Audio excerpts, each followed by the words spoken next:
Oui, l'armée sait faire beaucoup de choses. On a une armée compétente, on a une armée qu'il faut aimer d'ailleurs, qui est souvent confrontée à des situations difficiles. Mais le maintien de l'ordre, ça n'est pas sa mission. Elle n'est pas là pour ça.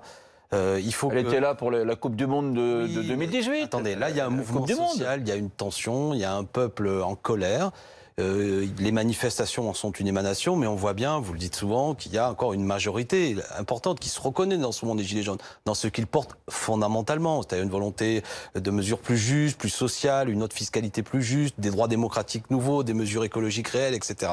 Et on a un pourrissement de la situation dont moi je tiens le gouvernement responsable, c'est-à-dire parmi tous ces éléments du pourrissement, c'est ce soi-disant grand débat qui n'est ni grand ni débat véritablement. Ça traîne, on ne sait pas sur quoi ça va sortir, c'est le président tout seul qui va décider ce qu'il retient. On entend même de la part de République En Marche, qui est le parti majoritaire, qu'il faudrait travailler un jour férié supplémentaire, sans augmenter les salaires, c'est-à-dire en fait travailler plus pour gagner moins, et aller rallonger la durée de cotisation pour partir à la retraite, partir plus tard. On entend une ministre nous dire qu'on va partir à 65 ans. C'est totalement à contre-emploi, si je puis dire, de ce que veut dire le mouvement des Gilets jaunes. Donc tout ça crée un pourrissement, une colère, il y a de la violence, il y a par ailleurs un gouvernement qui est assez incompétent là-dedans, et qui profite aussi de cette incompétence, croyant un peu comme au judo, retourner l'énergie de tout ça pour dire ce mouvement des Gilets jaunes n'est que violence. Et d'un seul coup, on entend même des gens qui veulent restreindre des libertés fondamentales. Et alors l'armée là-dedans arrive et on se dit mais qu'est-ce qu'ils sont en train de faire? Alors ils reculent depuis parce qu'il y a une émotion, tant mieux, que nous avons aussi essayé solennellement de rappeler que ça n'est pas le rôle de l'armée. Et je termine sur, vous me tendez la perche sur le professeur d'histoire que je suis. Mais moi, quand j'entends M. Castaner accueillir le nouveau préfet, M. Lallemand, qui, suite au limogeage, assez peu digne d'ailleurs de l'ancien préfet de Paris, il fait référence à Clémenceau. Et il dit la main de Clémenceau ne trembla pas, etc. Mais Clémenceau... Homme de gauche. Non, attendez, de gauche. Surtout le Clémenceau, quand il utilise l'armée, vous allez me parler des révoltes des viticulteurs dans l'Hérault. Notamment. En 1907. Mais il y a des morts. Oui, il y a des morts. Donc, ce que je veux dire, c'est que pourquoi faire cette référence historique pour évoquer un moment où l'armée servait à tirer sur les manifestants? Ouais. C'est curieux. Une autre époque. Non, mais j'entends bien. Non, mais l'armée a été utilisée pour sécuriser les lieux où se retrouvait le public pour la Coupe du Monde de 2018. Oui, mais il n'y a pas eu de problème. Ils ont bien fait leur job. Il y avait une complémentarité formidable entre les gendarmes mobiles, les policiers et les militaires. Il n'y avait pas ces éléments de tension que l'on a pu voir samedi dernier, que l'on voit depuis des semaines.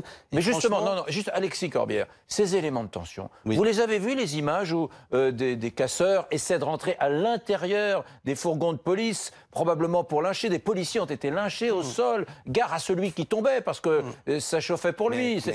Mais vous les avez vus, c'est-à-dire qu'on est face à des braqueurs qui non seulement ne se laissent pas faire, mais qui veulent, qui sont de façon proactive, qui essaient de rentrer à l'intérieur des fourgons de police pour vous savez que je désapprouve tout ça. Vous avez vu ça? Je l'ai déjà dit et répété. Nous sommes, et ça a encore été rappelé solennellement, je répète, par Jean-Luc Mélenchon ou un autre nom, nous sommes pour des manifestations pacifiques dont la force réside dans le nombre et la détermination. Mais tout le monde est pour des manifestations pacifiques. Tout le monde. Bah, qu'est-ce qu'on fait contre les Gilets jaunes? Qu'est-ce qu'on fait contre les violents? Contre les violents, la police doit intervenir. On a un ministre qui, depuis quelque temps, nous disait on les connaît, etc. Il ne fait rien. Qu'est-ce qu'il fait? C'est pour ça qu'on peut s'interroger de l'inefficacité politique de ce qu'ils sont en train de faire.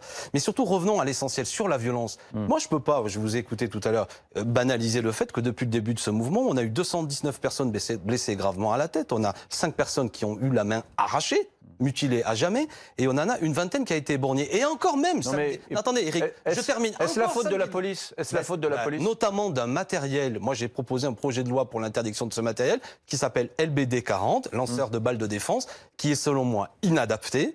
Et qu'on a vu quand même blesser des gens qui, comme par hasard, chaque fois, étaient des gens totalement pacifiques. Je pense notamment à la figure, si je puis dire, de Jérôme Rodriguez, qui est un homme. C'est une crème, cet homme, extrêmement pacifique. Les images sont là, il se fait blesser. Et tous les cas, chaque fois, sont des gens qui n'agressaient pas les policiers. Donc tout ça, c'est la stratégie du gouvernement, on leur a dit depuis un moment. Désescalade, réponse politique. Arrêtons. Ils pourrissent. Parce que c'est la seule issue qu'ils ont. Comme ils ne veulent pas répondre socialement au mouvement des Gilets jaunes, ils veulent le caricaturer. Ils veulent le bestialiser. Alors il y a des gens qui les aident, si je puis dire, ceux qui cassent sur les Champs-Élysées. Est-ce qu'ils se caricaturent pas tout seul, le mouvement, là, après 3 mois? Est-ce qu'ils ne se caricaturent pas tout seul, avec des sorties de gens d'extrême droite, d'autres qui sont influence, mais je ne parle pas d'extrême gauche, si j'ai une influence sur des gens, je leur dis paix, pacifie.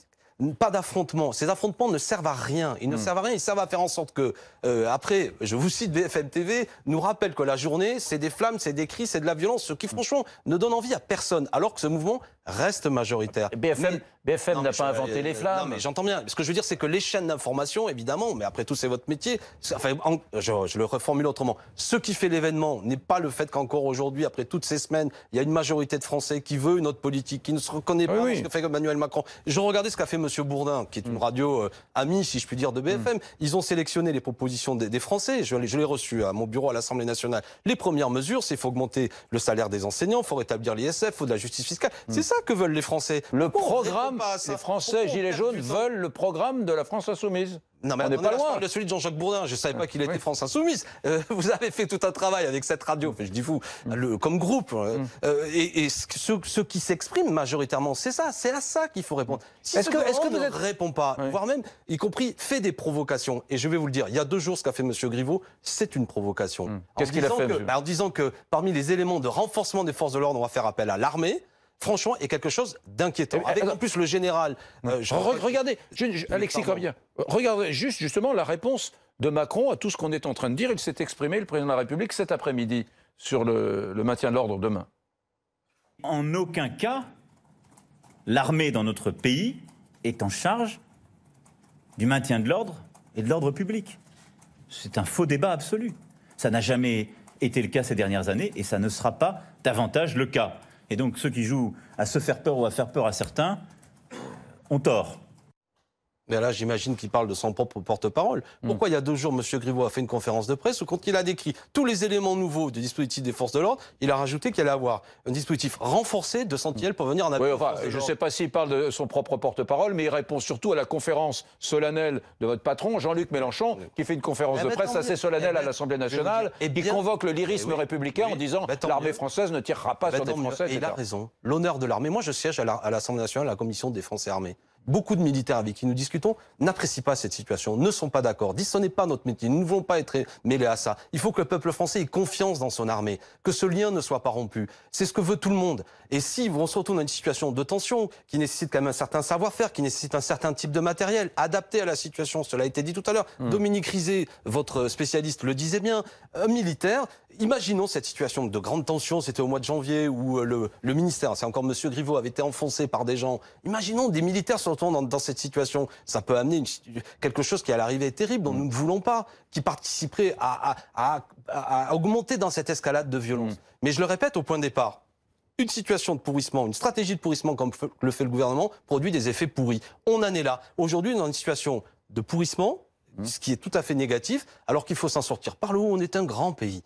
Les gens veulent autre chose, une autre politique. L'élection présidentielle n'a pas tranché, nombre de débats, parce que ce second tour a opposé M. Macron à Mme Le Pen. Et beaucoup de gens ont voté pour M. Macron avec une chose, parce qu'ils ne voulaient pas de Mme Le Pen. Et M. Macron n'a pas compris ce qui se passait. Il pensait qu'il avait des coups des franches et une majorité pour mener une politique dont les premiers actes a été suppression de l'ISF, la baisse des APL pour les plus modestes, l'augmentation de la CSG pour les retraités, et je pourrais continuer la liste. Alexis Corbière, Benjamin Cauchy, le gilet jaune libre de Toulouse, vient de rejoindre la liste Nicolas Dupont-Aignan pour les européennes. Est-ce que vous allez chez vous récupérer des gilets jaunes? Est-ce que vous avez succombé à la tentation de le faire? Non, mais nous on a une liste, elle est conduite par Manon Aubry, elle est cohérente, il y a des ouvriers, des cheminots... Pourquoi il n'y a pas de gilets jaunes chez vous? Mais parce qu'ils sont tous gilets jaunes, les gens que je vous dis, c'est des gens qui se reconnaissent comme des gilets jaunes. Et puis de toute façon, cette espèce de drague un peu qui consiste à aller chercher tel ou tel gilet jaune pour faire croire qu'on serait la continuité des gilets jaunes ne respecte pas ce que veulent les gilets jaunes. C'est aussi un mouvement qui s'est créé avec une certaine distance des formations politiques, en ne voulant pas avoir de chef, en ne voulant pas justement être récupéré de la manière la plus triviale qui soit par une formation politique. Il faut le respecter. Mais Monsieur Cauchy, moi je le connais, j'ai discuté, je l'ai même rencontré chez vous. C'est un homme de conviction, je ne me reproche pas. Honnêtement, il était déjà un proche de Nicolas Dupont-Aignan avant, c'est très bien. Et moi je trouve ça cohérent, je ne vais pas lui jeter la pierre. Mais par contre, je sais qu'il y a beaucoup d'autres gilets jaunes qui veulent garder jalousement, si je puis dire, le fait qu'ils soient un mouvement indépendant. Après, tel ou tel ira voter ou ne pas voter pour telle ou telle formation politique. Vous avez vu dans les projections pour les européennes, avec une liste gilets jaunes, c'est 4%. Oui, parce qu'en vérité, précisément, et ça a été dit par beaucoup des gens qui sont un peu les porte-parole du mouvement gilets jaunes, à partir du moment où un grand mouvement majoritaire, vouloir le ramener à une liste, c'est vouloir en perdre toute la spécificité. Parmi les gilets jaunes, il y a différentes opinions politiques. Et c'est ça qu'il faut préserver. Il faut comprendre surtout ce qu'il se passe dans ce pays. Ce pays est passionné d'égalité et de justice sociale. Et Emmanuel Macron l'a violenté depuis 18 mois, politiquement. Et c'est ça qui crée la colère. S'il ne l'entend pas, s'il croit que c'est par la force qu'il va s'en sortir, eh bien ça va être une confrontation de plus en plus violente, ce que je ne souhaite pas. Merci Merci Alexis Corbière, député de la France Insoumise de Seine-Saint-Denis. Merci à vous.